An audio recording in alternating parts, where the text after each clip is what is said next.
Yan yung nahinto na pinapatayo kong bahay. Ang sukat niyan is 4.5 by 8.5 yata. At alam nyo ba kung magkano nang nagastos ko dyan? Gumastos po ako dyan ng 550,000. Yan lang po ang inabot. So, tanong ko lang po sa mga nakakaintindi, okay lang po ba? Tapat po ba yung pera ko sa 550,000? Yan po. Naka-slab, poste, skeleton. Ang plano po niyan is up and down. May second floor po yan. So 550,000. Tanong ko lang po sa inyo kung tapat po ba yung presyo nun. Yung nagastos ko, worth po ba?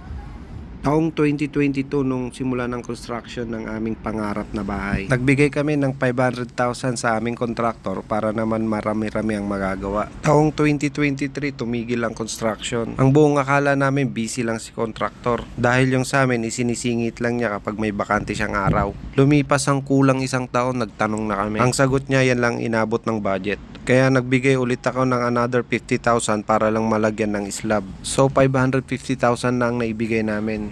Pagkatapos mabuhusan ng slab, nagtanong ulit ako kay contractor kung magkano magagastos kapag nagpalagay ng bubong, kahit skeleton lang muna. Naisip ko kasi baka masira yung mga bakal kapag nakababad sa tubig ulan. Ang sabi ni contractor, aabot daw ng 500,000 para sa poste at bubong. At doon na nga kami nawalan ng gana na ituloy yung bahay. Imagine yung 1 million namin, skeleton at bubong lang aabutin. Sa panahon na yun, hindi pa naman ganun kamahal ang materyales gaya ngayon. Dito nga po pala kami nakatira sa San Nicolas, Pangasinan. Siguro naman mas mababang presyo ng materyales dito, lalo na ang labor cost. Pero yung time na ipinapatayo namin tong bahay na to, kasama ko pa si Mrs. dito sa ibang bansa. Dito namin ibinuhos yung 2 taon naming pinaghirapan. Bilang mga OFW, hindi ganun kadaling kitain ng pera, napakahirap.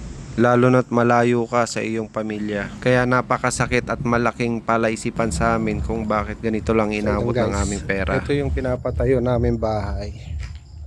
Ayan. Matagal lang nahinto to guys.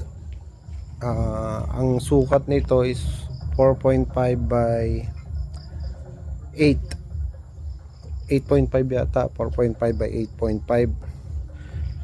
Ang problema dito guys, umabot na ng 550,000 yung nagastos. Ito lang yung nagawa. Kaya nagtataka po talaga kung saan napunta, kung paano, kung makatarungan ba na ganito lang abutin ng pera ko. Kaya nawalan ako ng gana patayo to. Ituloy pala.